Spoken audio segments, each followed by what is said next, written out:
President Tinubu honors fallen heroes, unveils emblem of remembrance for 2025. If we have no security, you cannot promote peace and development. VP Shettima calls for government and media partnership to spur national growth. One thing we want to assure Nigerian and the president is that the media are committed to democracy. Storm in the House. Assault allegations place Alex Ikweche under spotlight. Our rules must be complied with. He should go and sit with our Committee on Ethics and Privileges. Today on Good Morning Nigeria, we shall focus on power outage in the north. Way forward.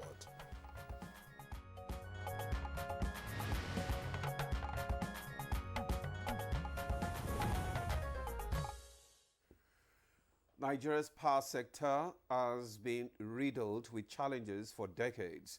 Aging infrastructure, inefficiencies, and some say corruption.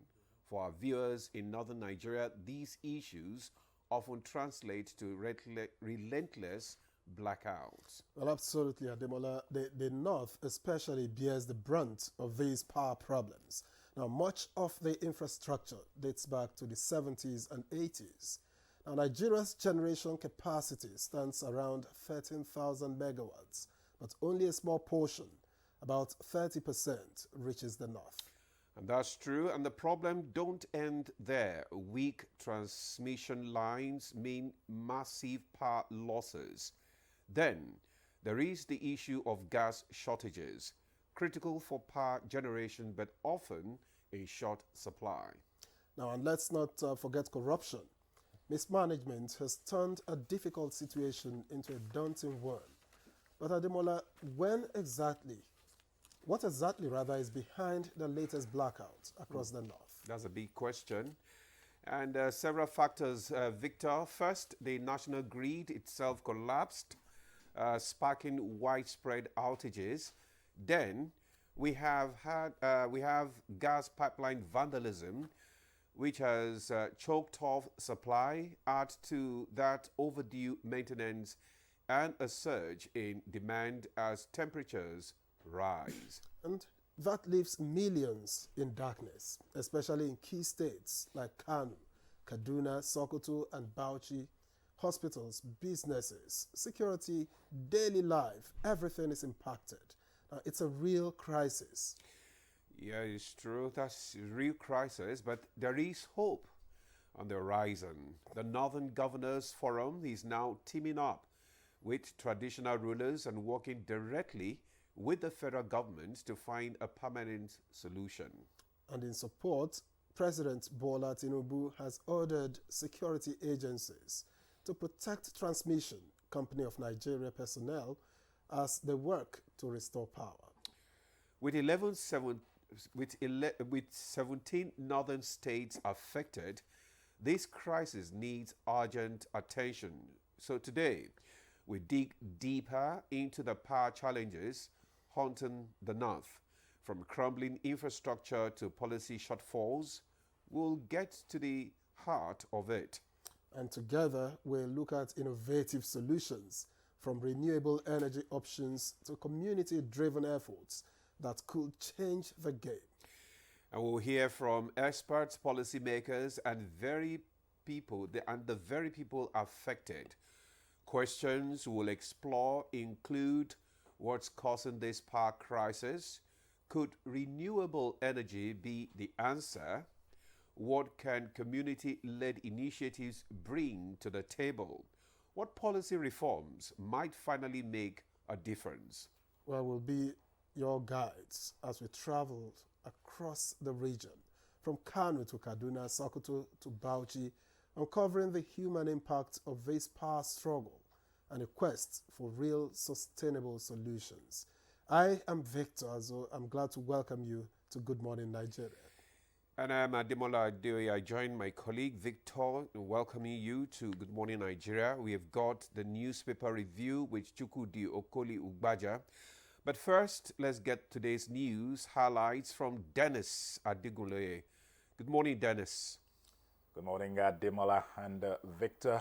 Good morning, Nigeria. Here is the morning news. President Bola Tinubu has commended members of the armed forces for the progressive successes being recorded in the fight against insecurity in parts of the country. This was as he launched the 2025 Armed Forces Remembrance Day celebration emblem appeal at the State House. Propagate or postulate if we have no security, you cannot promote peace and development. U.S. President Joe Biden has promised support towards ensuring a permanent seat for Nigeria in the United Nations Security Council. This was during a telephone conversation he had with President Bola Tinubu. In the conversation, witnessed by the Foreign Affairs Minister Yusuf Tuga, the U.S. President commended the Nigerian leader for collaborations between the two countries, particularly in the area of adherence to the rule of law. President Biden also thanked President Tinubu for the release of one of the Binance executives who was facing trial in Nigeria for allegations including tax evasion.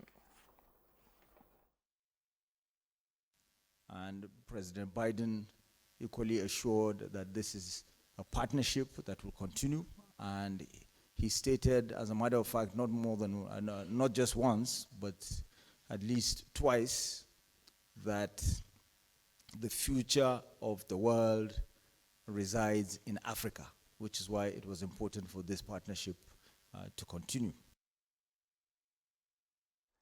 And President Bola Tinubu has expressed further commitments towards ensuring full implementation of its Naira for crude policy. This was at a meeting to review the policy's implementation at the State House. President Tinubu said the various players in the oil sector, including the Nigerian National Petroleum Company Limited and the Dangote refinery, should work to improve the economy and the livelihood of Nigerians. After the meeting, Chairman of the Implementation Committee, Minister of Finance, Wale Edun, and Chairman of Dangote Group, Aliko Dangote, revealed that the policy is set to ensure stability in the oil and gas sector with its multiple benefits. The financial advisor and the financial intermediary, a stabilizing factor that will help us to achieve the objective of ramping up stick production of refined products and the sale of those products into the Nigerian economy. Vice President Kashim Shettima has called for a stronger collaboration between governments and the media in carrying out their shared responsibility for Nigeria's national development. He made the call when the leadership of the Nigerian Guild of Editors paid him a courtesy visit at the presidential villa, pledging government support to ensuring the sustainability of the fourth estate of the realm, making a strong case for a balanced partnership to drive national unity and economic growth. The Vice President noted that the time has come to prioritize governance over political considerations, acknowledging the economic challenges confronting the media and pledging that the government's support will continue to sustain quality journalism. Fair is that Nigerian media, we are committed to democracy, we are committed to good governance, and that they can take that to. Member of the House of Representatives, Alex Iwikjig, who is involved in a case of alleged assault on a cab operator, has been referred to the House Committee on Ethics and Privileges for investigation. This followed a point of order raised by Majority Leader Julius Ihonvre, stating that the rules of the House shall be applied for the member to face the House Disciplinary Committee. And those things I regret. I apologize to all Nigerians. I've seen a man that is remorseful, but our rules must be complied with. He should go and sit with our Committee on Ethics and Privileges.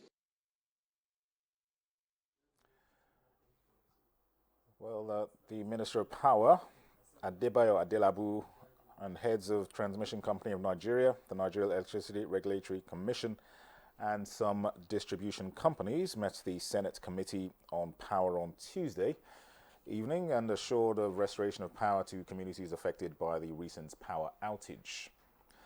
Answering questions from the legislators, the regulators and operators insist that investment and proper coordination in the power sector are key to overcoming present challenges. Which is the Bauchi route, which was also vandalized anyway, but that one is easier to fix. And we are saying within the next 2 to 3 days, there will be light restored to the north. I know what we used to get in the budget. So the power system needs a lot of money to do so many things. To build more transmission line. Well, those are the highlights of the news at this time. Good morning, Nigeria continues after the break with Ademola and Victor. Good morning. Rekindling the faith in the promise of a new Nigeria. President Bola Ahmed Tinubu has been introducing new measures since he assumed power in May 2023. The president eliminated a $10 billion fuel subsidy, lowering the country's debt service burden from 97% to 68% of government revenue. The president is promoting the resumption of local refining of crude oil after years of inactivity in Nigeria's state-owned refineries. He has ordered the sale of crude oil to local refineries in Naira, a move that would significantly lower the price of fuel. Simultaneously, his government is modifying the engines of 1 million commercial vehicles to run on compressed natural gas free of charge. From the approval of 110 billion naira to support youth startups to the establishment of the Nigerian Youth Academy to train 7 million youth in 4 years. President Tinubu is committed to creating a supportive environment for the youth. His cabinet is increasingly accommodating young ministers with their novel visions for the country's development. Education is the tool to fight against poverty effectively. Nigeria's revenue has more than doubled during Tinubu's administration, reaching over 9.1 trillion naira. This led to a significant increase in budget allocations for state governments, setting a new historical record. He has also signed a new national minimum wage into law, increasing it from 30,000 to 70,000 naira. The president has launched major projects, including the Lagos-Calabar Coastal Highway and Sokoto-Badagry Highway that are slated to connect 16 states, create thousands of jobs and boost economic growth. Be hopeful, be assured that you have a country that cares about you, and you must care about the country. There's a very good bright light at the end of the tunnel. This message is from the Office of the Special Advisor to the President on Public Communication and Orientation. Nivea Dry Deodorant with 72-hour reliable odor protection from Dual Effect Formula for a dry and fresh skin feeling that gives you confidence every day. Nivea Dry is now available in 25 ml for 72-hour odor and sweat protection. What wakes you up in the morning? Is it the sunrise? Is it the alarm?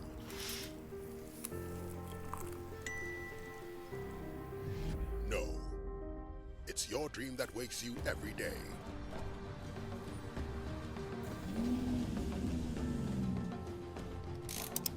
It's what drives you like a powerful engine.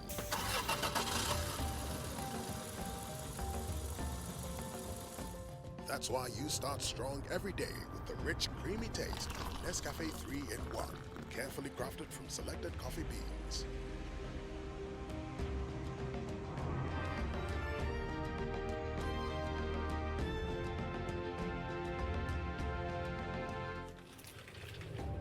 On your hustle, and you won't stop until you succeed. Start strong. Finish strong. The counsel of our fathers. My advice to these young people is please do not take us back to those harrowing days. You probably do not know what it is. Nigerian youths, let's build our nation together.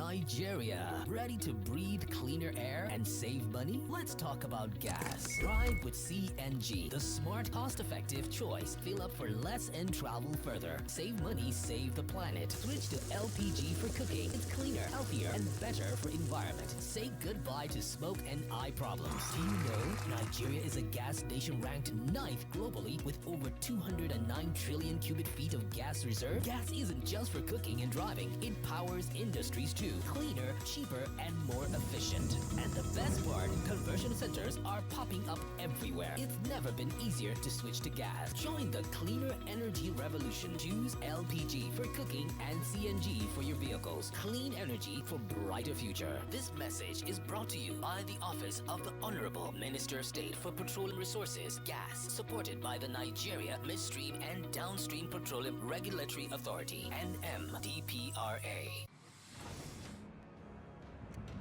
This Saturday,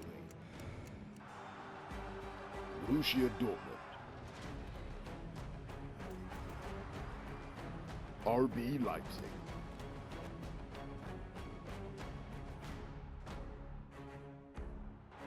Watch live Borussia Dortmund versus RB Leipzig on Sporty TV. SportyBet sponsors coverage of the German Bundesliga.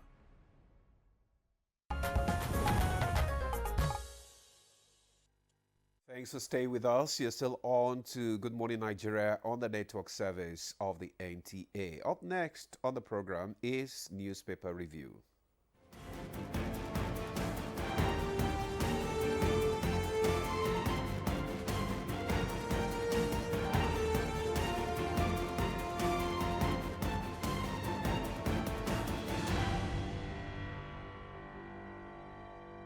And Chukwudi Okoliubaja joins us in the studio for Newspaper Review. A pleasure to welcome you. Good morning.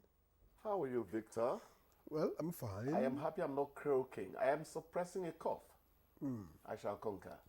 You will. Debola, you have conquered. You're sitting like a good man. It's okay. Just like it, not quiet. Good morning, Demo. How are you doing? I'm doing great, and you? You look every inch a great man. Thank you. All right, let's begin with the People's Daily. And it leads with the story. Dangote to NNPC. Stop petrol importation. We have enough for local consumption. Says over 500 million liters waiting for buyers. Interesting. And then just above that story, below the nameplate, UNSC seat. Biden assures support for Nigeria's quest. That's United Nations Security Council seat. And Niger Assembly raises alarm, says bandits have taken over military camp. You can get details of that on page 5. And Defense Minister directs CDS to provide security for electricity tower repairs. Fantastic. And Benue government treats 1,939 tuberculosis patients in 3 months. 1,939 tuberculosis patients in 3 months, page 3. Reps condemn brutal killing of Plateau indigents in Oka, Anambra State, page 7. Reps query Ministry of Works Permanent Secretary over 1.4 billion naira abandoned road project, page 3. And finally, Murik tasks presidency, NAS, to acquire new aircraft for VP's office. Interesting. And that takes us to the leadership, which leads with the same story as the People's Daily. Fuel crisis hold marketers responsible for long queues. That's according to Dangote. Says refinery ready for 30 million liters daily supply. Again, NNPC raises pump price. Adjustments due to market dynamics. That's according to marketers. And Ghana eyes fuel imports from Dangote refinery. That story is on page 4. And above the nameplate, we will restore power to the north in 5 days. That's according to TCN. Kano approves 71,000 naira minimum wage, page 16. Below the masthead, Only Lagos Rivers can generate substantial IGR. That's according to budget. For details, get page 7. And scores killed in a Edo cult war, page 7. Finally, Reps probe member over assault on Bolt driver, page 16. Demola. All right, thank you, Victor. I have this Nigeria newspaper with me. And just beside the nameplate, we have service disruptions violates customers' right. FCCPC carpets banks. Details on page 132. Then the headlines, just about the same with the other papers. Top fuel importation. Dangote tells NNPCL, says we have over 500 million liters in our tank, as NNPCL officially hikes fuel price to 1,025, 1,060 in Lagos and Abuja, respectively. Every FCT area council will benefit from Tinubu's administration, says Wike. Details of that story can be found on page 6. FCTA demands ground rent as stipulated by law to avoid revocation of titles.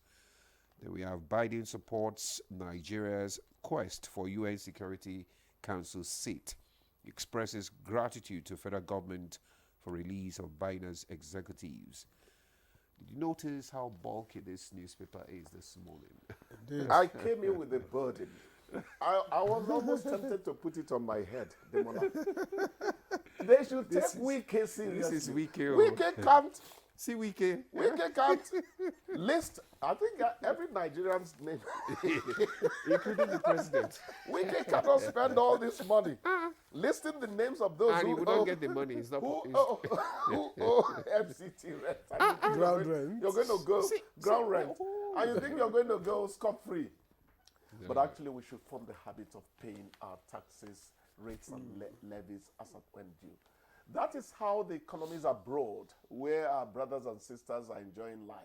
That is how they operate. It is not taxation. It is also levies, a duty to find a way to get it from whatever source. I don't think people happily pay it. Oh, well, the so economic even times even in those places that you mentioned, find a way to get it. No, you see, in those places that you mentioned, they know that if you don't pay it, there is sanction. So there will be sanctions. So and then you know that when you pay it, you get the returns. You get the return. So here, this man is always telling us that the Nigerian glass of water is always half empty. We're saying it's half full. Who's that? When they pay, they know they will get commensurate attention. That man. No. So, but don't think what your country can do for you. You think what you can do for your country. That's how to start, really. Well, I understand you. My friend in California said, I went into a place, it was like a suburb. They were asking us to pay so many things. We were annoyed initially. But Chukwudi, if you see how the place is now, I'm ready to pay times 2 of whatever they want. You can see the development. That is where Victor is going. And that is where we should head to. And that's where we're heading. Yes. Always be optimistic. Yeah. Dangote, isn't there the willing buyer, willing seller clause in the act? Nigerian economics defies. So why is Dangote taking a megaphone to ask them to stop? Maybe that's where NNPC wants to go and buy. But the point is this. If we had organized all this from when Dangote started setting up, and we were all of the same mind, is it not possible that Dangote wouldn't need to tell us that he has enough fuel we should buy from him? Why is it that we tend to be going our separate ways about a common issue? Let me not call it a problem, because I came here imbued with optimism. There's something there that we do not quite understand yet. Catch me if you can, hide and seek. Do you know that nobody is talking about, since he's pulling crude from Nigeria here and refining here, there is no such thing as landing cost. Nobody is talking about it anymore. And you now hear that it's going up a bit. And the question is this, gentlemen. Has the subsidy been finally removed or not? If they don't come out with a categorical statement on this, all this catch me if you can will continue. Tell us, is the subsidy still there or not? If it is no longer there, leave marketers. Whoever likes can sell 1,500. Whoever likes can sell 1,100. I'll go to the man whose price is cheaper. That is how it should be working now. Who is holding back? What is it they know we do not know? That is the point, gentlemen. Big questions you have raised this morning. Yes, I please. think, Sounds like a lot that we don't know. Only yesterday here, we read a story talking about filling stations, that the number of filling stations that are at risk of closing shop just because the people are not buying They're not patronizing them. And now you're talking about a hike. Dangote is saying we have so much. So I don't know how you're going to piece all of this together. It now. Something is wrong somewhere. And I'm saying you owe the people transparency of your processes. It's not, you don't have another option. Come out with it. And again, I go to my brothers in the newsroom. We are not actively there anymore. Hold them responsible to their last statement all the time. Don't keep chasing the new news items they throw on the turf for you. Because when that happens, you forget what they said yesterday. That's for destruction. Yeah, thank you. It's catch me if you can. Why are we falling for it? But please, let's quickly say thank you to the state governments that are even adding a few naira notes to the minimum wage. We should not come here castigating and criticizing all the time. I know that journalists can never be pleased. That's good. We should say, well done to them. Kudos to Lagos, Rivers, those that have gone exactly a bit up. Yeah. So, some deployed their Arsene Wenger tactics when they wanted to buy Luis Suarez from Liverpool. Yes. They said Luis Suarez's cost, his buyout clause indicated £40 million. Anything after 40 million, but beyond 40 million pounds, and Arsene Wenger urged Arsenal to bid 40 million plus £1. Just leave Arsenal out of it, okay? Arsene Wenger gave us a wonderful stadium. He did well, okay? Quickly, we will restore power to the north in 5 days. Action speaks louder than words.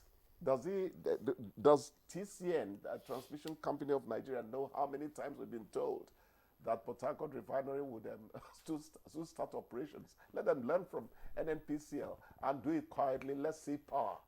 We'll believe it when we see the power. But our brothers and sisters in the north need that vital utility to be restored. Indeed. That's very important. Let's not gloss over that fact.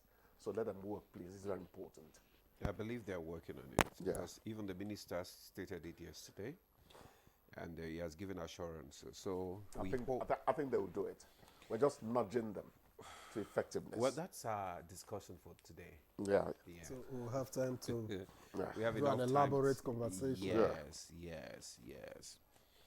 So, well, thank you, Chooks. I think it's time that we wind up this segment. Thanks a lot. We'll hope to see you tomorrow. I will be here by His grace. Grab a cup of coffee on your way out.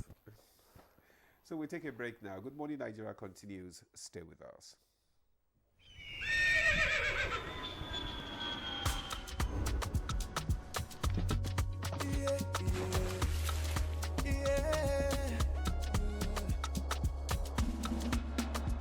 From the Atlantic across the savannah to the Sahara, we rise, the land of the free, we know they tire.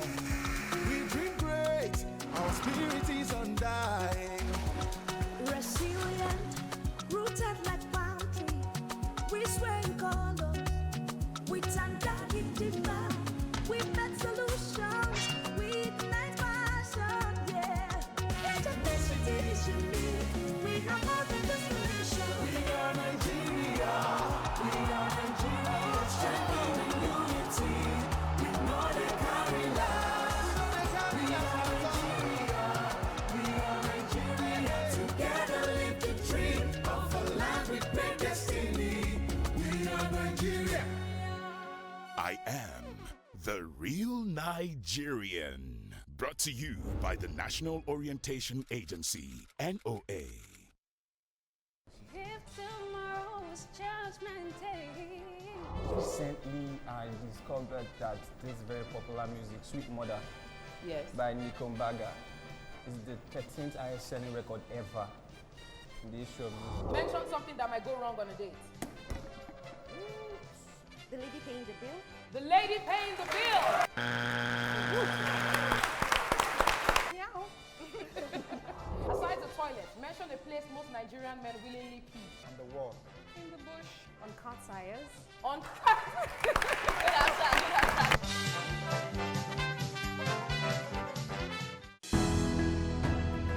The counsel of our fathers. I will urge and advise our younger generation to use talent and brain to sort out problems, not arms. Nigerian youths, let's build our nation together.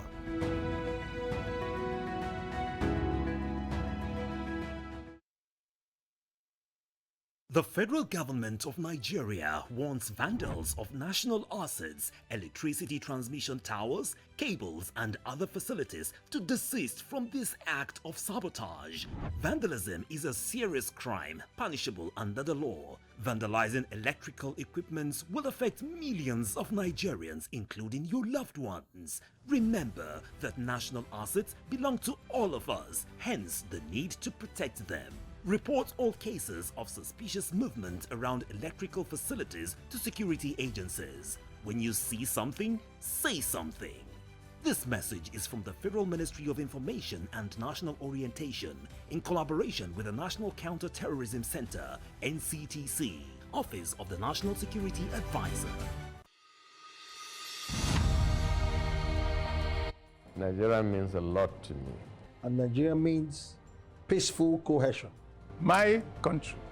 We continue to pray, and then hopefully we will come to understand that unity of purpose, unity of living together. Our ethnic beliefs and background and culture is our strength. Ever since the amalgamation period of 1914 to date, about 109 years ago, the people of Nigeria live very peacefully with one another. I think diversity helps a lot to enhance robust development in Nigeria.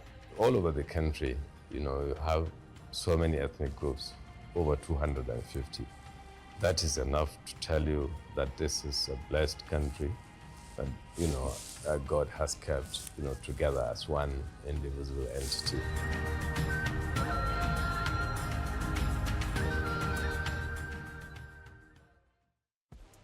We are Liverpool. This Saturday, Liverpool. Clipped in by Salah. Sanchez not there in time. Almost already made for them. Brighton. Matoma getting it forward here. It's Ruta, and it's an equaliser. Liverpool versus Brighton, live on Sporty TV. 40Bet sponsors coverage of the English Premier League. Okay, this is Good Morning Nigeria on the network service of the NTA. We thank you for staying tuned. Our conversation borders on power outage in the north. And to get this conversation going, let's take this background report by correspondent Oyeyemi Ajayi. The vandalism of the transmission line in the northern part of the country has thrown the region into blackout for days. Business owners in several parts of the region are counting their losses, and owing to the outage, economic activities have been paralyzed in some places. Disturbed by the development, President Bola Ahmed Tinubu had mandated the Minister of Power, Adebayo Adelabu, and other concerned parties to speed up restoration process. Apart from Niger and Kwara, 17 states in the north are now without the electricity supply in the last 2 weeks, despite the governor's and monarch's call on the federal government to address the current electricity blackout in the northern states, as well as invest in additional transmission lines and diversified energy supply to ensure improved electricity supply, aside calling on related authorities to speed up the restoration of the power. The forum said the development underscores the vulnerability of critical infrastructure while emphasizing the need to build additional transmission lines and diversify the energy supply to better connect the region and improve the energy resilience. Though the Transmission Company of Nigeria (TCN) said it was working to restore power to the affected region, the president had warned that government would no longer condone deliberate sabotage and destruction of public facilities. The president also directed the National Security Advisor to work with the Army and the Armed Forces to deploy adequate security personnel, including aerial cover, to protect the engineers who are fixing the damaged transmission line. The federal government also said it has secured the commitment of contractors and financiers to invest between $1 billion and $2 billion to install 50 megawatts in each of the 19 northern states, and when operational, the solar plants would use the region's long daily hours of sunlight and reduce the load on the struggling national grid.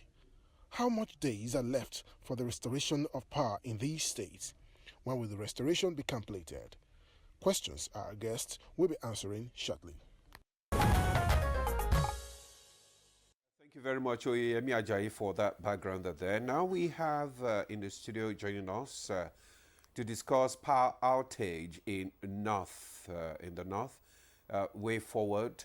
Let me introduce the first engineer, Mustafa Mehaja, a former Director General, National Emergency Management Agency (NEMA), and expert in power system planning and development. Engineer Mehaja, you are welcome. Thank you very much. Thank you. Also joining us in the studio, we have Idris Mohammed, former CEO, Kaduna Electricity Distribution Company, Power Infrastructure Consultant, and lead consultant to Nigeria Embassy in Washington, D.C., that organized first U.S.-Nigeria Investment Summit in Washington. Idris Mohammed, you're welcome. Thank you for having me. Good morning, Nigeria. All right. We'll have a couple of guests joining us as we get on with the program. But to begin this conversation, perhaps we just start with Engineer Mehaja. Give us a sense. We're in the north, but maybe not in the north as we know it in this case. What's the situation exactly in the northern part of Nigeria regarding power supply, public power supply, that is? Well, I thank you so much for having me this morning. We must understand the issue of power sector today is a complex one. We have this problem today because of cumulative issues before now. I could recall when I was a staff of National Electric Power Authority, we operate during the former managing director, executive engineer Hamza Ibrahim, we operated a ring system of the grid. The ring system is more flexible, provides stability, and outages are usually minimal because when a problem happened at one point, you can inject power through the other. He was forced to dismantle that because as at that time, funding in the sector was not there. Operationally, he could not continue with the ring system. It's a little costlier, but when you are talking of power stability, you need a ring system in the grid. So it was now stepped down to what we call radial system. Believe me, I was very closely working with the system planning when I was working with the national rural education programs. I was scared. I said, should there be a problem today, managing it could be a very difficult task. What happened now that the north is out of supply can happen to any part of the country. Once you have this kind of problem, believe me, it can affect the west, it can affect the east, it can affect the south, everywhere, because we are operating a radial system. An effort was made quite all right to ring it, but operationally the ring system is not yet in place. That is one. Secondly, there is social and political influences. Political exigencies today is given much more consideration to the citing of projects. If you don't do it, you face the wrath of the politicians if you are a technical people. I knew previous chief executive of TCN last 2 years, 3 years, simply because I know the TCN engineers were very stubborn then to the muzzling of the politicians. Most of them were kicked out before their time because they refused to be muzzled in that regard. This is a fact. I can tell you this. Let me maybe declassify the information. The TCN engineers since then, since the time of Hamza Ibrahim, they were so stubborn. I will recall one of the chief executive in one of the sectors Hamza Ibrahim complained to him that, why are you getting money to fund your project? He said, don't ask me that. What it means, Hamza Ibrahim couldn't understand what to do to supply the needs of the politicians or the top cadre, and there was no funding. For example, I can recall I worked closely with, not informally, was like Liel Imoke when he was the chairman of the power holders.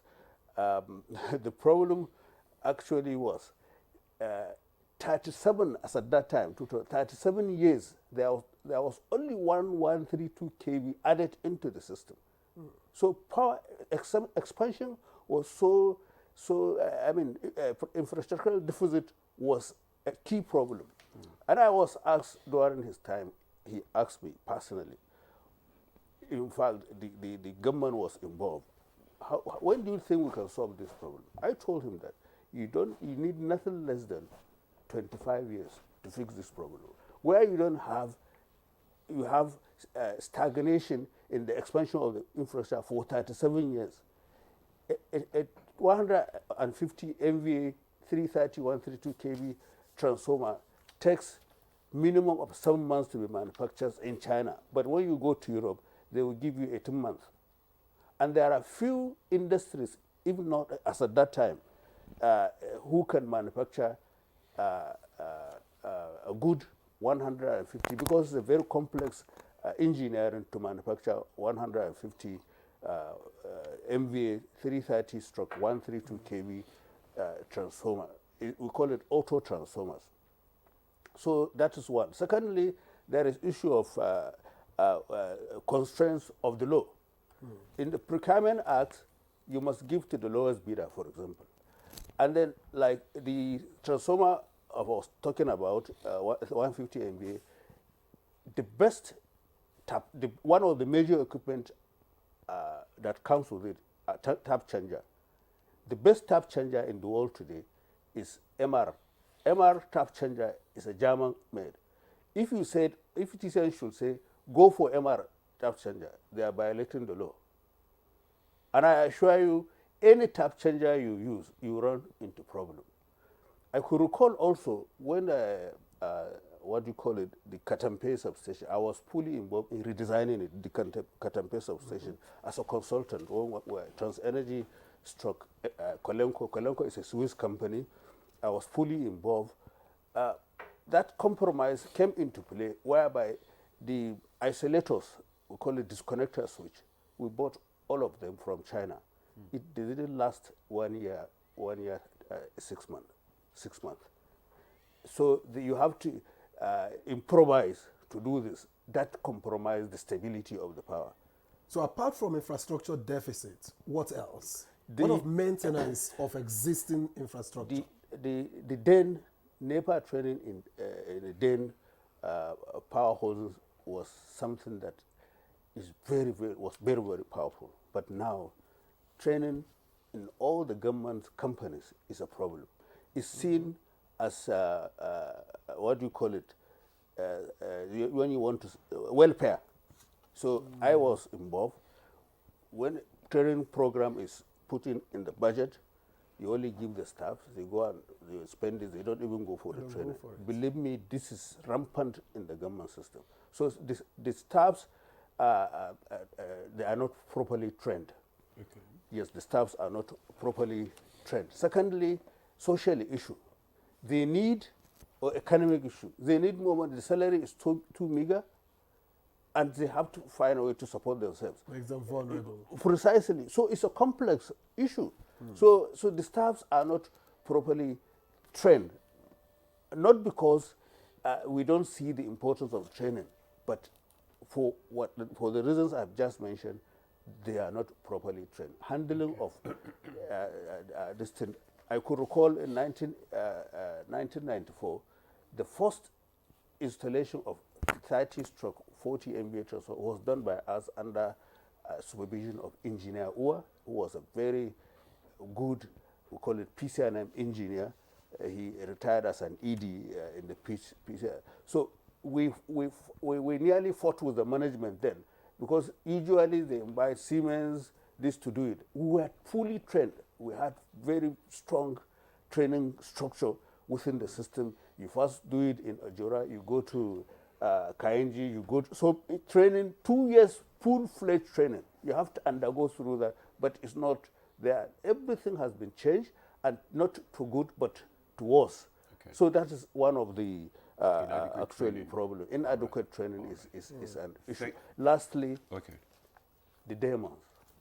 The demon, corruption. Okay. Corruption is, in fact, superb all these issues I have just mentioned. It's terrible issue today. Whether we like it or each and every Nigerian, with the exception of few, everybody is involved in it. I pity the young ones. I don't know what this country will turn out to be in the few years to come. I saw that during this strike. It was politically motivated, but what I saw in my village, Nguru, I'm from Yobe State, Nguru, 10,000 small children, 10, 11, 12, 14, coming out, wanted to loot the police. I said no. In fact, not only the police, the military were there, the police were there, road safety were involved, NDLA was to barricade the market. What we call, like one play in Hausa land, Nikura, they want to grab what they can. The police say no, and they cannot shoot. Yeah. They are small children. So I became scared. I said, is it what is happening in this town? It has never been like this. I don't know. So I'm in a state of fear as I'm talking to you now. I don't know what will happen. What of maintenance of existing? Thank you so much for your opening thoughts there. You have spoken so much about corruption. You talked about corruption, ring systems, social and political exigencies that has affected then the stagnation for over 30 years and the issue of training and social economic challenges. Let's bring in Mr. Idris Mohammed, who also, you're the former CEO of Kaduna Electricity Distribution Company and Power Infrastructure. Let's have your experience. Tell us about your experience being the CEO of Kaduna Electricity Distribution. What do you think, are the challenges that we are facing in the North in particular? Thank you for having me. Good morning, Nigeria. My contribution would be a continuation of the last discussion we had here in Good Morning Nigeria with the TCN team discussing the issue of system collapse. And what my Haja said is actually true. It is true in the sense that a lot has happened that eroded the efficiency of NEPA, as we would say. Traditionally, when NEPA was in existence, when you are employed, you are given a rigorous training, like he said, and that lasts for like about a year and a half or 2 years. And then that intensive training, whoever you are, you must undergo that training. On the depth of your performance, your appointment is confirmed, and you are also given the final responsibility and posting as a staff of NEPA. So that inability to continue that legacy really is a major negative consequence of inefficiency in the system. And to continue from where he said, the demon. The demon is actually a major factor. And then you would actually know that in the old dispensation, that is NEPA stroke PHC and days, everything regarding the operations of the company in order to achieve efficiency is there. For instance, in the transmission company. In the transmission company, you are expected to embark on annual vegetation control. That annual vegetation control means that all vegetations under the 330 kV lines, 132 kV lines are removed completely. And then it is a very, very important aspect of maintaining or reducing the effect of system collapse. I begin to wonder if we have a provision for clearing the vegetation under the high tension line, clearing all structures that fall under the high tension line. Why is it that from the pictures of what we are having that happened in Shiroro, that is happening in the coastal areas where the vegetation has been allowed to overgrow, and therefore movement within those areas is becoming impossible and difficult to attain, I begin to wonder, is there no budgetary provision? Are there no funding that is provided for carrying out that essential duty?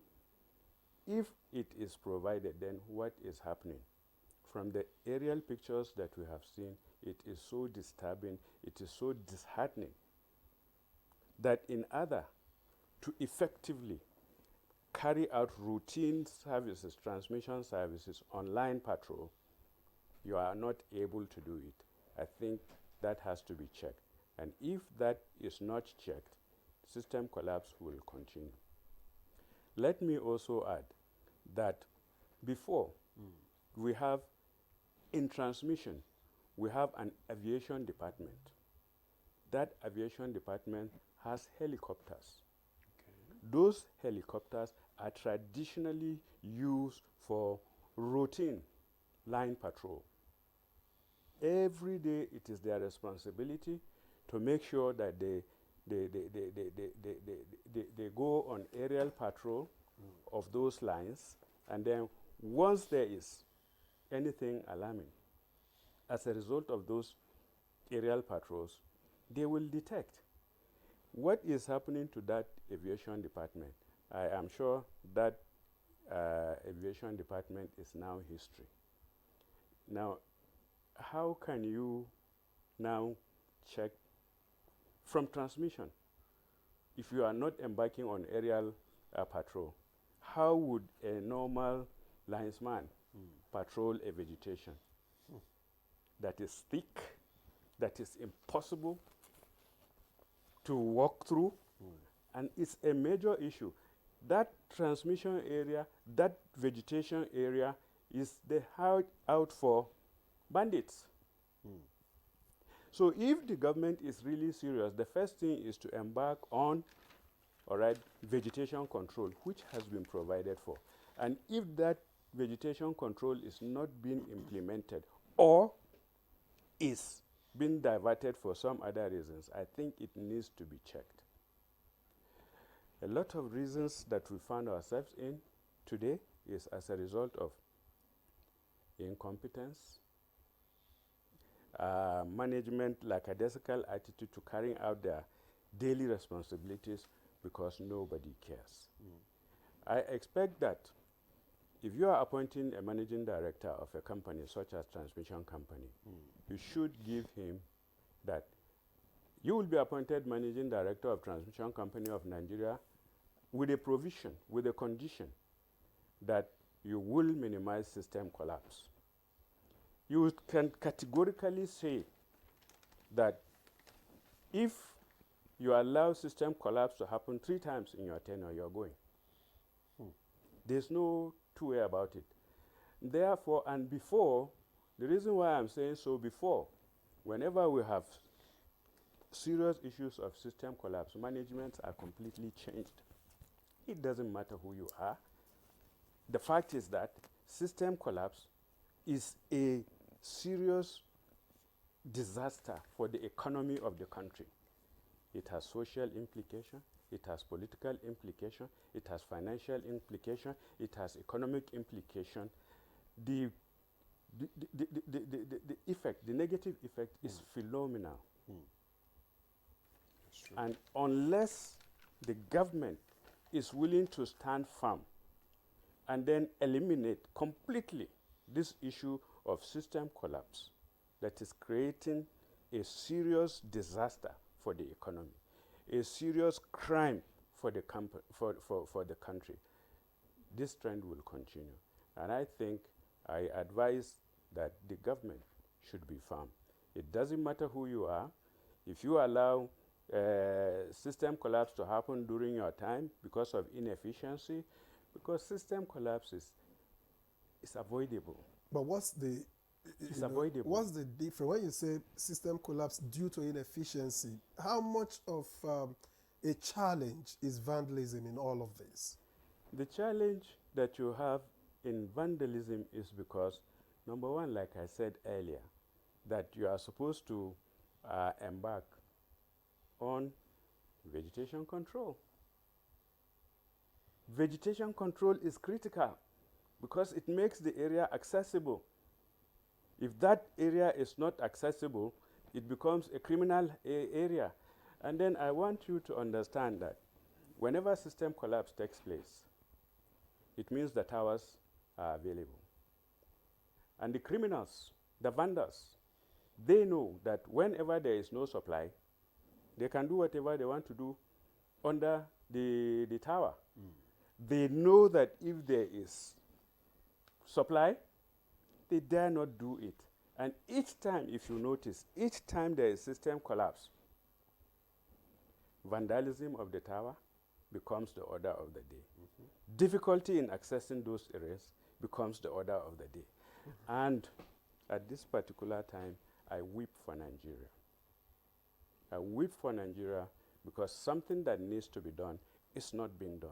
And it is costing this country, huge negative consequences. What is the thing that needs to be done? What needs to be done is that completely the management of the company, all right, needs to be reviewed. If appointment is on the basis of performance, appointment should be on the basis of performance. If you are asked and given responsibility to perform, you will perform. I was having a discussion with my Haja before he came in. I said, we have not met. I've only been seeing you in NTA and the electronic media, but you did so well when you were in power. He has a better reason to give regarding that. There is no, if you want to achieve results, you must lay out the template for whoever is being a management staff. Like I said before, if system collapse persists, management is changed. Why can't it happen? Why can't that happen now? Politics, like he said, is a major issue. Politics, the choice is yours.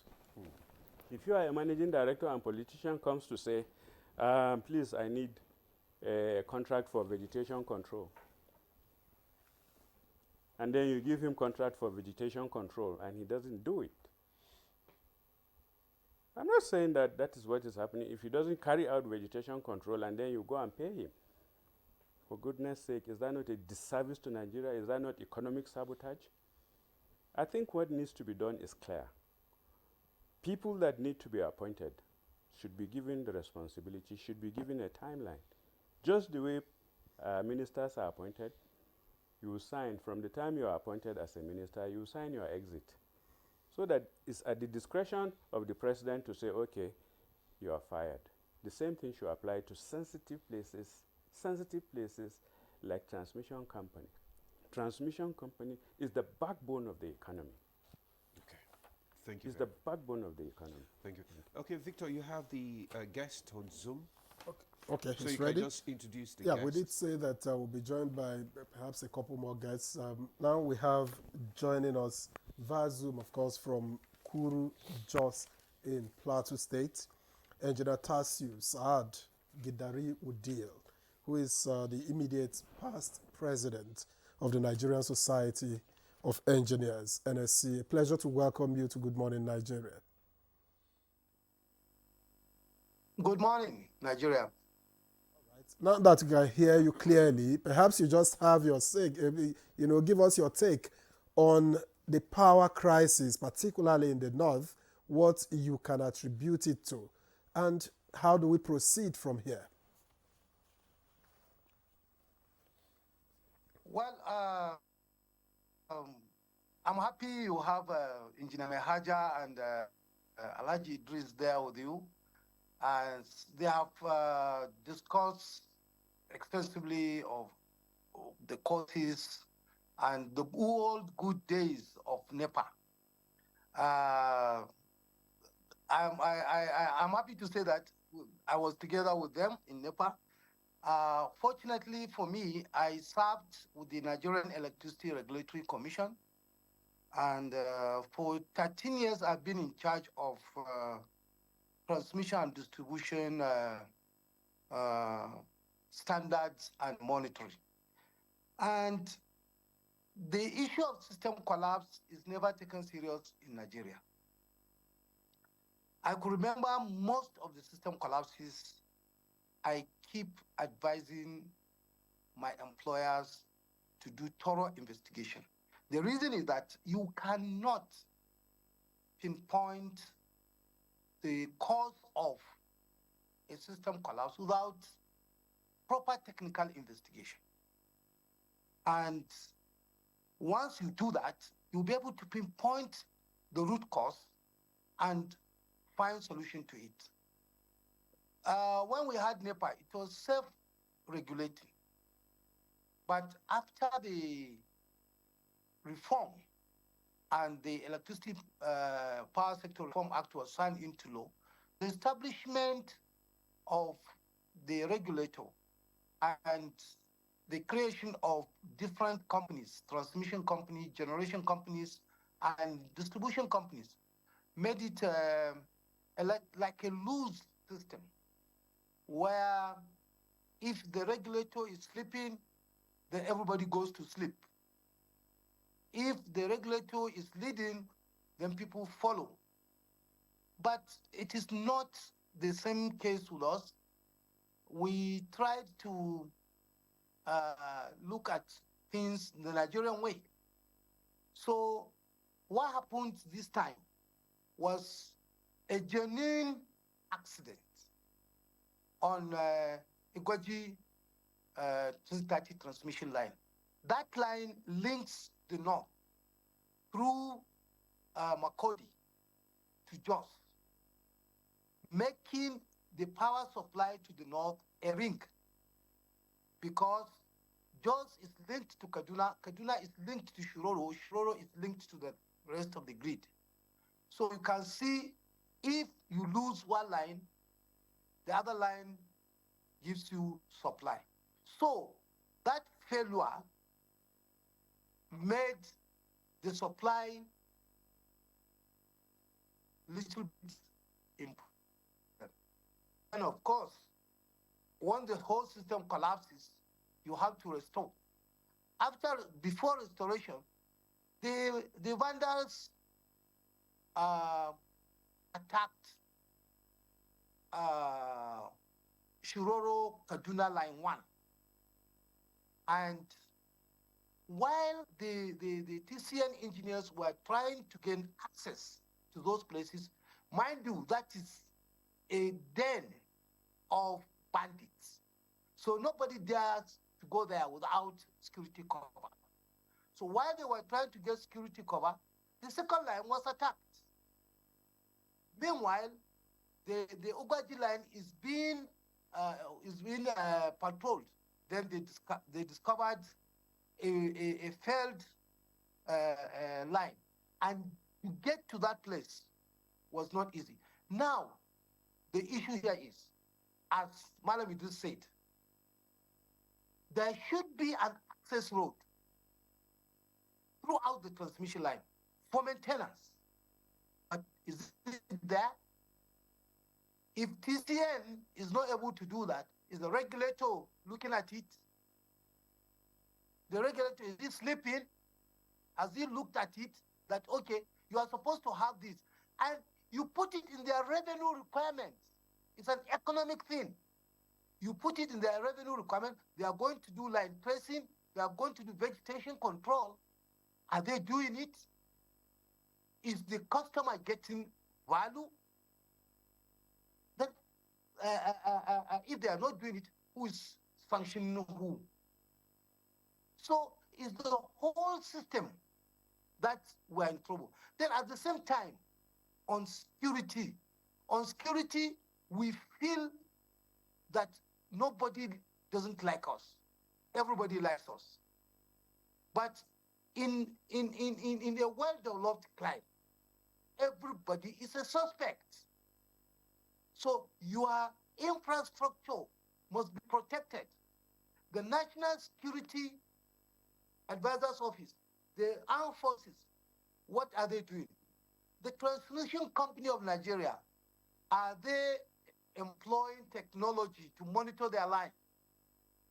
Yes, we used to have helicopters to go on patrol. Now you don't need a helicopter. You need drones. You need aerial surveillance to be able to do that.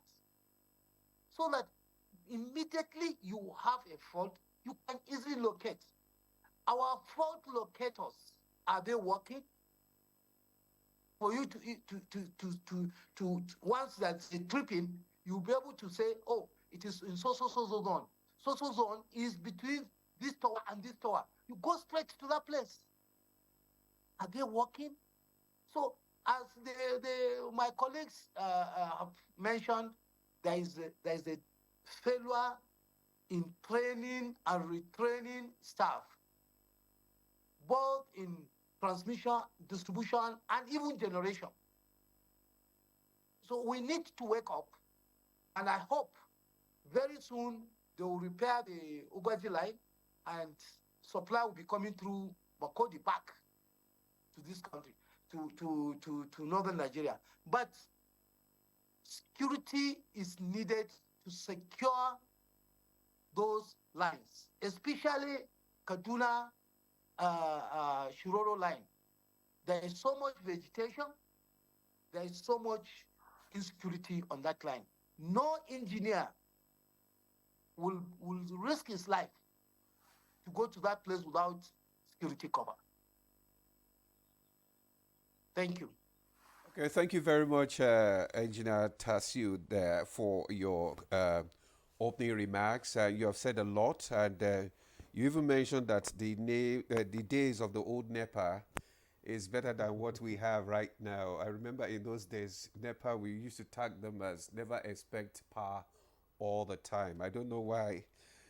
Anyway, it's debatable. Unfortunately, unfortunately, we don't have the TCN officials here to defend some of these issues that you have raised today. Although we made efforts to get them to come for this discussion, but they couldn't make it. So, but let's keep on with our discussion. Maybe they will come. Adebola, I was going to say that if the two engineers are missing, in fact, all of them are missing the good old days, they put it, of NEPA, yes, then it tells the story of where we are, because it means that, it hasn't been better since NEPA. But NEPA was discarded because it wasn't efficient. And then we moved to power holding. They said, oh, they were holding the power and not giving to Nigerians. And then we found ourselves in this unbundling. So, unfortunately, but let's move on. We're trying to find solution to the challenges that we have. Engineer Mehaja, I know you want to add to it, but then let me just ask, besides what the issues that you want to add to, how much of the current generation capacity is lost? Do you think is lost due to inefficiency in the system? We have mentioned several reasons for the inefficiencies in the system. How much do you think we are losing? We could not get how to improve or address, excuse me, the infrastructure deficit. We failed to do it for so many reasons. One of the major one was the corruption. But I want to first address the issue of change of management. Believe me, it's not only TCN. Any major class, special class parastatal in Nigeria, anybody you put, so long as this issue of corruption, this issue of staff training, this issue of managerial are not addressed, he cannot do anything. So I don't support the idea is the issue of management. Like I said, he inherited a liability. He cannot perform magic. Number two, the problem I faced in NEMA, particularly when it's as regard to the issue of welfare. I told you that training is seen today across public service. As a gift. It's a welfare. And when I said, I now made it that we pay the training fees to the institute, and I choose only the government institutions, CMD, Badagry, ASCON in Badagry. I said, no any consultant. That is where the fight began with the union. I pay directly to those institutions. And if you don't go, they will not sign up and you cannot get. That is the beginning of the fight with the union. So if, for example, the current MD, Abdulaziz, said he would implement such kind of thing, he will have serious trouble, number one. Number two, on the issue of vegetation, I don't even sure, but one thing I can vouch is provided in the budget, the issue of vegetation. But you discover that political exercises are given consideration on doing this job, and it may not be done. And there is nothing, if you don't fight the politician, I am a politician, but a professional. I give more preference to my professional inclination than any political issue. When I was the administrator, I refused, and everybody could testify to the problem I had. Because when you are talking of emergencies, for example, as important as issue of electricity is, I said, I don't care where you are, I don't care whether it's north, I don't care whether it's this or it's south. I give preference to who needs emergencies support.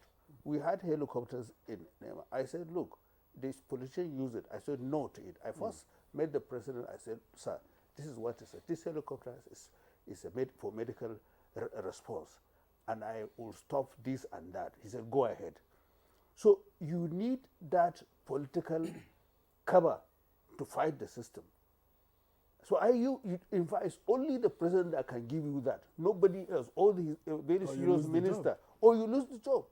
So the issue of saying the management, any manager you make today, believe me, once he's not given the support and cover from all angles, security, administrative, managerial, governmental, from the highest level, he cannot perform if he said he wants to fail. And the situation in electricity today requires that clause, emergency, declaration of emergency, because it's so serious, it's so terrible that normal process will not get electricity today. I was privileged to see a clip, a publication of 1963 that electricity must be provided before the end of the year. We are still in it. From 63 to date, we are still in it. We could not get it. don't tell me all this we are talking about. We must a serious approach to it, truthful approach, sincerity of purpose. All these gimmicks, go to TV, you call pressmen, you tell them what they want to hear, you tell Nigerians, we must face the reality and face this. So lastly, bureaucracy is a major issue when you want to declare emergency. That's the need. That's why we need to declare emergency. Regulators. Now, TCN regulator decide what TCN gets in terms of share, and then what TCN needs maybe is 100 billion. The regulator will say, no, I will give you 50. He doesn't mind. You understand? This issue of regulation, as good as it is being misused. And then nobody recognizes what TCN needs because of what the company really needs. Because if you don't, I cannot say much about it. If you don't move, you don't get.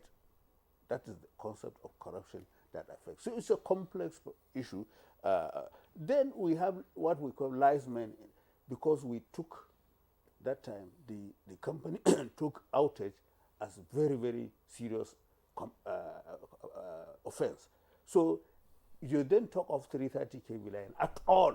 So if people are trained, they call it live, they climb the live wire with all the necessary equipment to do the necessary maintenance without cutting off the supply. That is to tell you the importance we attribute to maintaining the supply. I could recall one of the ED, I may not have to mention it, was fired because there was fire outbreak at Aja then in the 90s, late 90s. He was fired. 3 days into interrogation, he couldn't defend it. He was fired because there was, we call the whole system that protection aspect, we call it PCNM, Protection, Control and Metering. It's a full-fledged department, very powerful, who ensure that the system efficiency is optimum. So when it happened, Aja lost transformers over 400 million that time. He was fired. That's exactly what Mr. Idris said. But what I am saying, but the present, the people are not being held to account. Responsible for all these collapses. When you have a grid collapse like 3 times in a month, I mean, you work harder to ensure it doesn't happen. Let's assume you make him the MD. Yeah. Just hypothetically, you make him an MD. You cannot stop that in the next 6 months or 1 year. You can't stop it. Because things need to be done, will take a longer time to stop it. Do you understand what I mean? You see, the case of, for example... It means that a time frame must be given. A time frame must be given. And then, if the time frame is given, and after the time frame we still have the repetition of what is happening, what happens? What should be done? That's exactly what he said.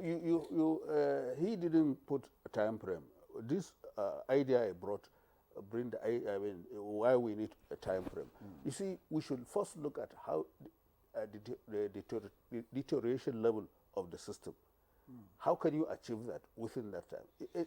A round table of experts within the system and outside the system must be put in place. See Siemens with their concept of the former government brought Siemens. Siemens could not start after now because of bottlenecks, political, administrative.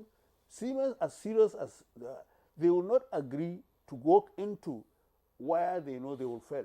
And then there is always struggle. After now, Siemens have not started. How many years now? That's true. So if with Siemens, this thing, so if you, it's not fair to say something you know you can only correct it in 3 years. Somebody said 6 months you must do it. It's not fair, gentlemen. All right, I get that. So honestly, so there are other issues needed beyond the person who is in charge. They restore the line. It is Enugu Makodi, but immediately they made the first attempt to restore. They discovered it didn't go because that line surveillance was not. They don't have even the facility. They don't have the money to do the proper surveillance. They just decided to try, and it tripped. They have to start tracing again. I mean, like in the olden days that we don't have facility, we don't have. Today, we have the facilities. The drones are there. They should be able to have the drones. They should be able to have, even if you have the drones today, believe me, to train the staff is an issue. They are not interested in training. What they are interested is their welfare. Yes, it's their welfare. So it's a very complex issue, gentlemen. All right, Engineer Mehaja, thank you very much. We've got to introduce our last guest, who I understand has also joined us via Zoom from Kaduna. And I'm introducing Dr. Abdul Karim Lawal Maire, who is a renewable energy and power expert. He was a director at the Center for Energy and Environmental Strategic Research and an associate professor at Kaduna State University. He is also former managing director of Kaduna Power Supply Company. It's a pleasure to welcome you, Dr. Abdul Karim, to Good Morning Nigeria. It's a pleasure. Good morning. Seize the moment, since your connection is, at least we could hear you. So you've had the benefit, I believe, of listening to the other guests in the studio and out of it. What's your take on the power outage in the north? With the other guests, we've established quite a number of issues, infrastructure deficit to inadequacy of capacity building, poor remuneration, corruption, the politics of it. Are these all, there is to the power outage in the north? What else are the issues, and what needs to be done to get going and get it corrected henceforth? Sure. All that have been said, that has been the challenge. It cuts across managerial issues, it cuts across capacity, and as well, perhaps, as you said, it cut across the politics of it. And I would touch a bit about the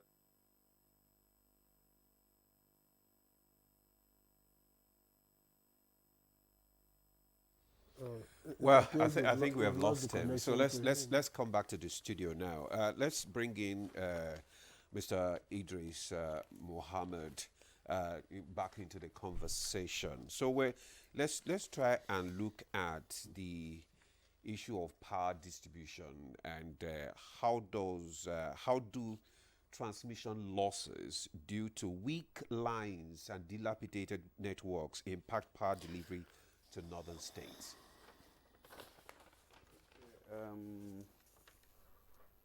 The issue of distribution companies. Yes. To a large extent, distribution companies can only distribute power that is evacuated to them by transmission companies. Okay. When the power is generated from the generation companies, the transmission companies will evacuate the power to the distribution companies. So they are the last in the line of the value chain, and then they are performing the most critical function because they supply customers electricity. They can only distribute what was transmitted to them by a transmission company. Okay. So if at any point in time there is no power, the distribution companies will be incapacitated to perform their routine responsibility to the customers. So to a large extent, the evacuation of the power by transmission company is so critical to the operations of the distribution companies. And then you have talked about losses that comes as a result of evacuating the power due to weak lines. Weak lines. It's still the same thing. It still boils down to the same issue. Are those weaknesses identified by the distribution company or the transmission company? There is an annual budgeting process. In the annual budgeting process, each sector, if it is transmission will identify areas of weaknesses, and then they make proposals to the government for funding. Is that being done? If in the budgetary process lapses or weaknesses are not identified and presented for financial intervention, whose responsibility will that be?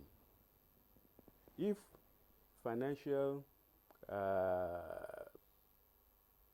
funding is made to the distribution companies, for instance, or the transmission company by the federal government, are those weaknesses that have been identified and presented, have they been carried out? You see, I think what is really happening is unfortunate, like my Haja has said. It's now time for serious business. Business has not been taking place. It's now time for serious business, especially at this critical time. Go ahead. When we had the system collapse that is affecting the entire region, northern Nigeria,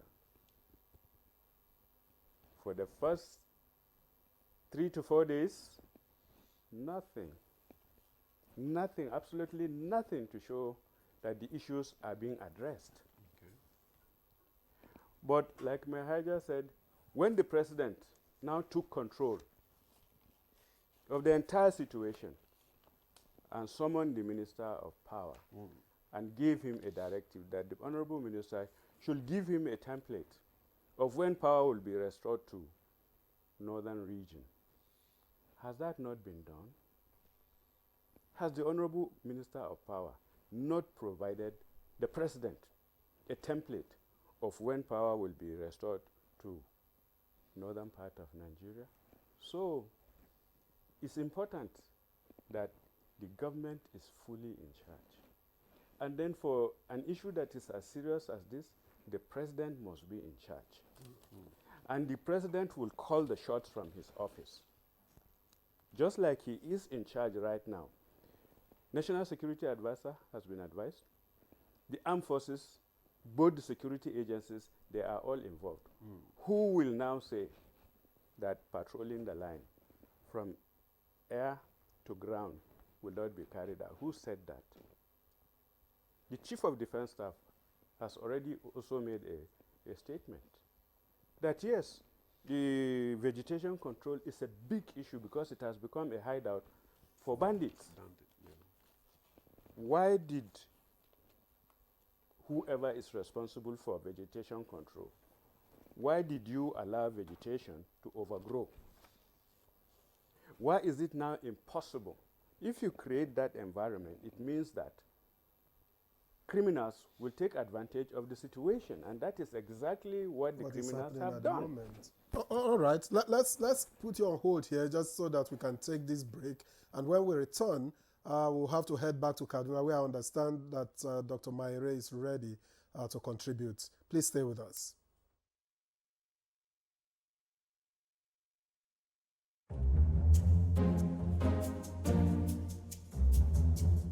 Hey, Ahmed, did you hear that a meteorite will be landing near our school tomorrow? Really? That sounds exciting. But Nkechi, where did you hear that? Well, Mr. Frumpet told me, and he said it's true. I just checked on the internet now, and it's not true. There is no report of a meteorite coming this way. Huh? Are you sure? Yes, Nkechi. And really, you shouldn't believe everything that you hear without checking the facts first. Hello, friends. You know it's important to verify all information before spreading it, right? But how do we do that? Well, Nkechi, we can start by checking reliable sources like books, newspapers, or asking adults who have knowledge and expertise on the subject. Or go online like I just did. It's quite easy actually. Yes, Ahmed. We should be like the truth seekers, finding evidence before sharing anything. Thanks, Captain Excellence. From now on, I will always double check before spreading any information. Good job! Remember, knowledge is power, and spreading the truth is always the best choice. By fact-checking information before spreading it, you can make a big difference.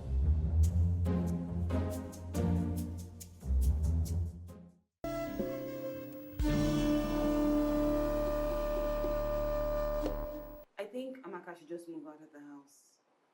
Yes. No. Standing out of the house is not the right thing to do. Oh, there you go again with your sentimental family stuff. Baby, if our aim is to stop this affair, it is best achieved under our roof. You do something terrible and you'll be acting innocent. What are you going on about? Don't ask me that question again. You couldn't even control yourself in the presence of our visitors. What are you accusing me of, woman?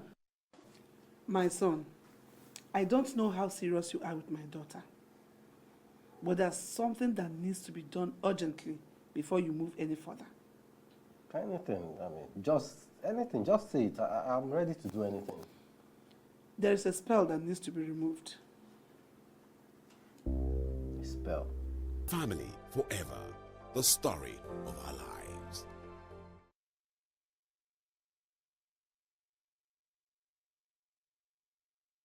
This Sunday, Napoli.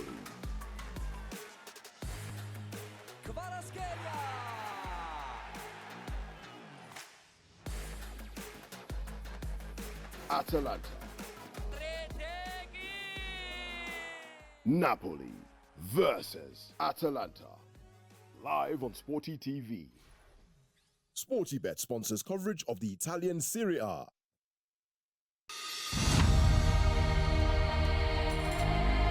You have to move from the point where you protect and defend your religion to a point where you also recognize the rights of the other person, of the other religion, and protect it. So if I am protecting my own territory and my own people and trying to emphasize their rights and protect their rights, I should also be thinking about how to protect the rights of the others. Both Islam and Christianity recognize and defer to God, and both recognize the temporariness of the life of this world, and that ultimately we all go back to God for the day of reckoning, when everybody will render an account of his life on this temporary abode.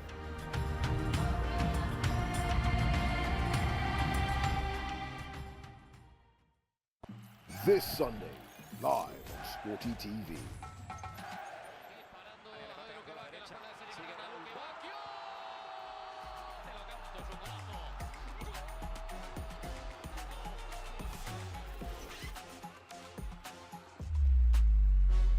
Sevilla versus Real Sociedad. Watch live on Sporty TV. Brought to you by SportyBet. Play with champions. All right, you're welcome back. This is still Good Morning Nigeria on the network service of the NTA, where we have been discussing power outage in the north.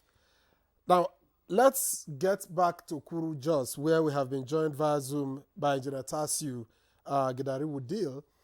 Now, I had asked Dr. Maire earlier what his take was on the issues that have been tabled so far and the way forward.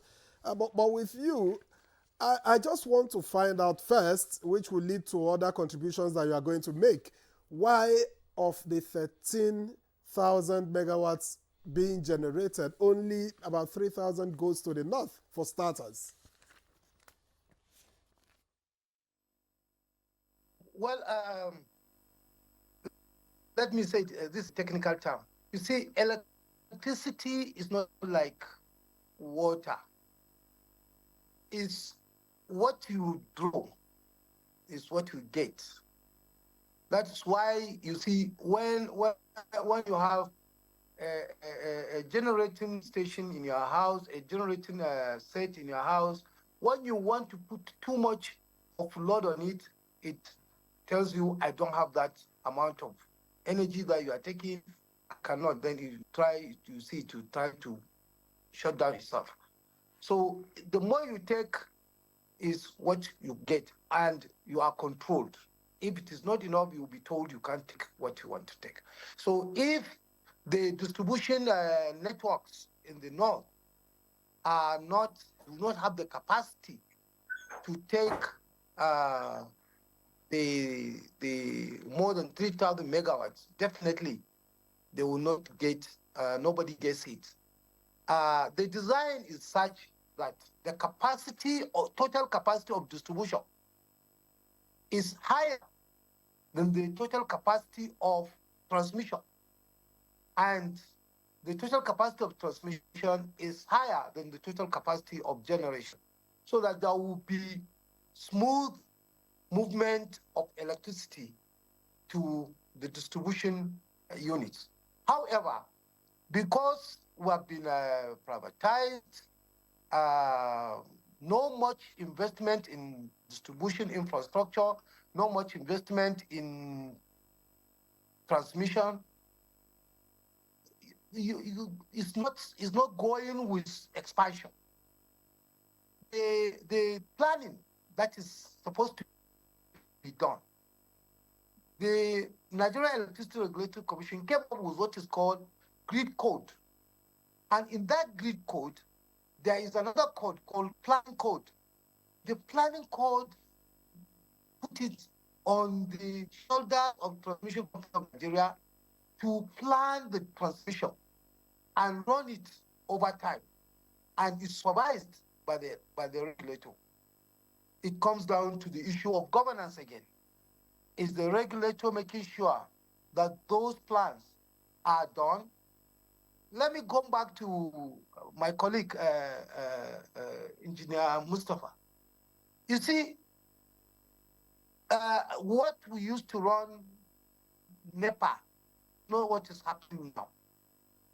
Before a budget is approved for a utility, transmission, distribution, they must account for the revenue requirement. What do they need? What are they going to do?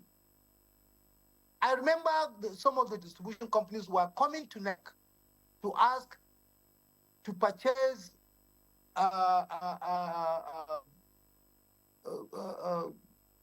vehicles for the CEOs, for the chairman, and for the rate making. We ask the question, what value is it going to add to the consumer? If you buy a Jeep for the CEO of 250 million, what of the vehicle that is going to clear fault for the consumer to enjoy electricity? You find out that the request for that is just one set of tire in a year for a vehicle that is 24 hours on the road. So all those ones, when Transmission Company of Nigeria comes to NEC and ask for a revenue that, look, I need to make 500 billion. Okay, 500 billion you are going to make. How are you going to invest? And how is it going to affect the delivery of energy to consumers? You have to account for that. Otherwise, the regulator will not give you that amount, will not allow you to recover that amount in the tariff. That is the situation. So if they cannot defend their request, then definitely the regulator, if the regulator allows it, is not doing his job. On this one, I must tell you, NAC has been doing that. And one more thing is, I have noticed up to 2021 that most of the requests by TCN are approved without change. Maybe they are not even aware of what they are supposed to request from the regulator to be put in the tariff. And they need to do that. Secondly, as we said, we just have to stop stop lamenting. We have to provide solutions. The solution is, one, strengthen the governance in the sector. There is corporate failure involved in all the sections. Corporate failure. We have had situations whereby some discos, the distribution companies, the way they run the distribution companies, they are run like local government. We have had, Mehaja said it, politicians interfere. It is not possible to say TCN will have to do procurement like under the public procurement. It is a company, for goodness sake. So it should be run corporately. So by the time the company comes and says, okay, I need tap changer, MR, there shouldn't be any law that will say no, you cannot say MR. Because we all know from our experience that MR has the best tap changer. So for us to get value for our customers, like today, you can't ask any private company that they should not give out a request for RFP and indicate a particular product they want. So with this, I think we have to do look at corporate governance in the sector. We have to look at interference. We have to look at failure of investment in infrastructure. Then deployment of technology. Technology is there. You can patrol your line. You can do so many things with it. And even in pipelines, technology is being used. So, and as I'm talking to you now, the SCADA, people have been talking about SCADA. SCADA has been there since before I joined NEPA. And believe you me, Nigeria is the headquarters of system collapse. In 2010, Nigeria had about 42 system collapses in 2010. In 2014, yes, they had 13. I'm just looking at it on my computer. They had 13. In 2019, they had 10. We're even lucky to reduce it. So this year we have only 6. I have had one of the uncles in the studio say 3 system collapse in a month. I must tell you, there was a day we had 3 system collapse in a day. But because of the severity, we were not able to notice it. But those of us who are inside, we knew it happened 3 times. So the system is fragile, and there is thank you so much, intervention for your contribution there. You have given us some solutions to, some of these challenges and tackling these challenges. The need for us to strengthen the governance system and also to, do away with the political and social interferences in the system, which is very, very, very important. Earlier, Engineer Mehaja, you talked about the need for us to modernize the power infrastructure. And you said it will take not less than 20 to 25 years. Yes, then that was what I advised. So what time frame would you say it's feasible now? Now it could be lesser. You need a full 2 terms of governance to have this stopped, because you see there are 2 major issues associated with stability. This infrastructural deficit and the already bad things we've done into the system, whereby misplacement of infrastructure where they don't need it destabilize the system. So to correct that, you cannot go and remove. You only need to provide where you need it now, and absolutely there. No any political person that will come say, you must take it, I am so, you must take it to my village, you must take it to my state. This has to be stopped. It's only the president that can do that. And he must have someone close to him who can tell him where they hide such kind of or such kind of practice are stopped. So that is that. Number two, with all internal purposes, Nigerians, particularly the stakeholders, must first agree that we're in trouble. Must secondly be ready to really face the trouble. And lastly, with the resolve to solve it. And all other issues that will stop us from getting to our objectives must be stepped down and face the reality. That is the most difficult aspect, I must be frank with you. Are Nigerians, the stakeholders, those who are the state of affairs, ready to face the reality? Which I tell you, we are not yet ready. So we would just be blaming this, blaming Why that. are we not ready? Because of our mindset is, I want to be this, I want to have this, I want to build this. Everybody is going to grab what he can grab. You see, this thing is multifaceted, it's complex, and it's not so easy. You see, we start with abuse. Was it Golden Brown that said Nigeria are fantastically corrupt? We started shouting. But it's the truth.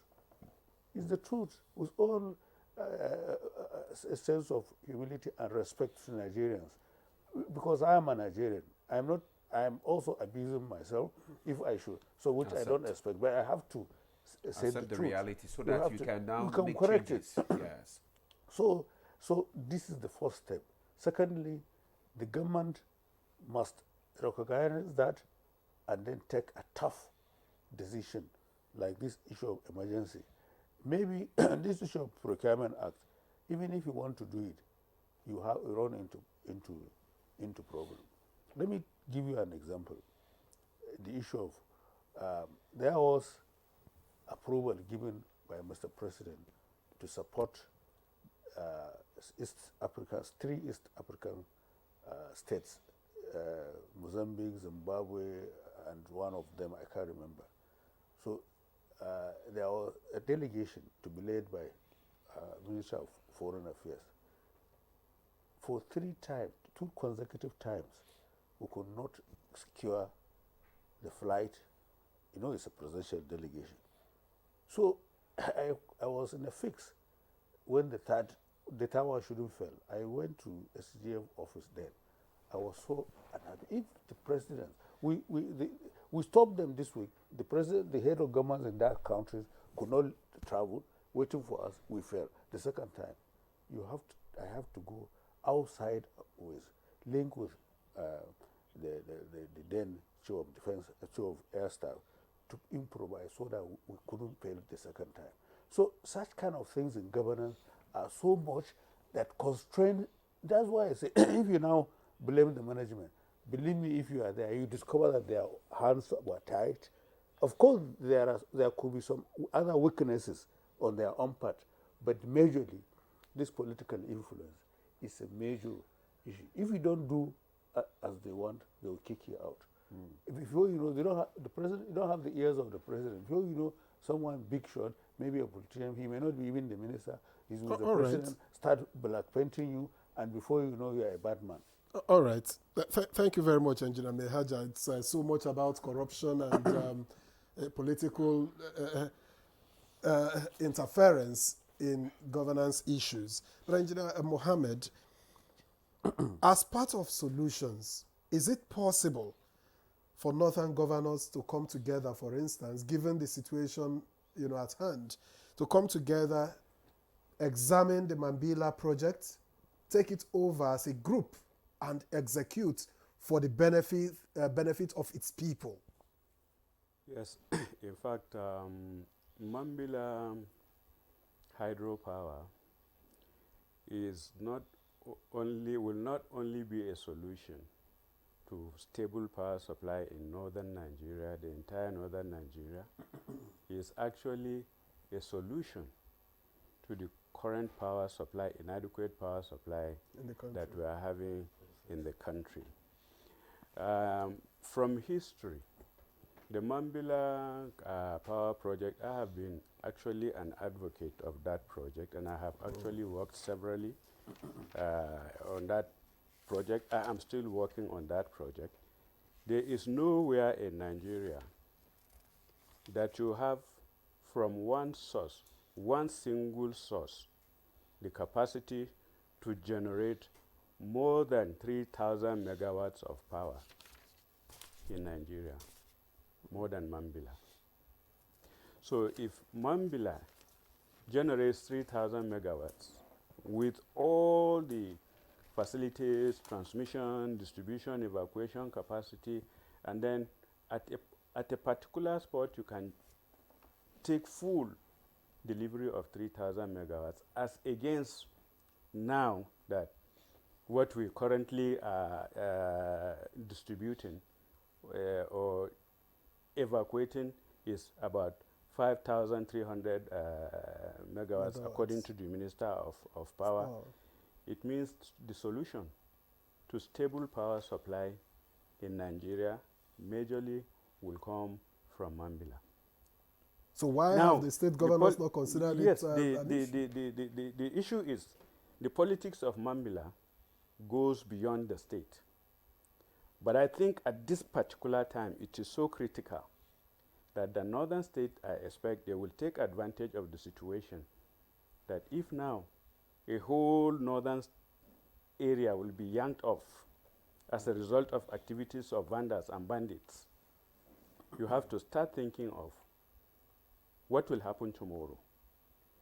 Tomorrow is to take charge of Mambila hydropower and tell the government, okay, we are going to take over this as a business entity, as a business solution. If we generate this power, we're going to feed the grid. And then with the arrangements that we currently have on the ground, whatever power is fed into the grid is accounted for and paid for. Already we have Nigerian bulk electricity trader, MBET. MBET will now settle the differential power that is generated from Mambila, and then it will be paid for. So northern states can now have adequate power supply that they generated. Power supply, power generation is a business. It's a big business. It is. And now that the whole region is in blackout for 7 days, like I said before, it is so phenomenal that in the north now, you just are hearing it because you are here. But what is actually on the ground in the north, it is sad. Therefore, the northern government, I expect, the northern governors will take over that project and deliver the project in record time in order to avoid future occurrence of this kind of mess that we have found ourselves. The minister already said that within 5 days that the power will be restored. Do you think it's feasible? Well, your guess is as good as mine. Well, I don't have a guess. All right. All right. Thank you so much. Thank you so much, Engineer Mr. Idris Mohammed, former CEO, Kaduna Electricity Distribution Company, Power Infrastructure Consultant and Lead Consultant to Nigeria Embassy in Washington, D.C. Thank you so much for your contribution this morning. Thank you. We believe that the necessary authorities are listening to us. Also, I just also want to thank Engineer Mustafa Mahaja, a former Director General, National Emergency Management Agency, NEMA, and expert in power system planning and development. Thank you so much. It's my pleasure. All right. Also, we want to thank Engineer Tasiu Sahad, who has labored Nigeria as the headquarters of system collapse.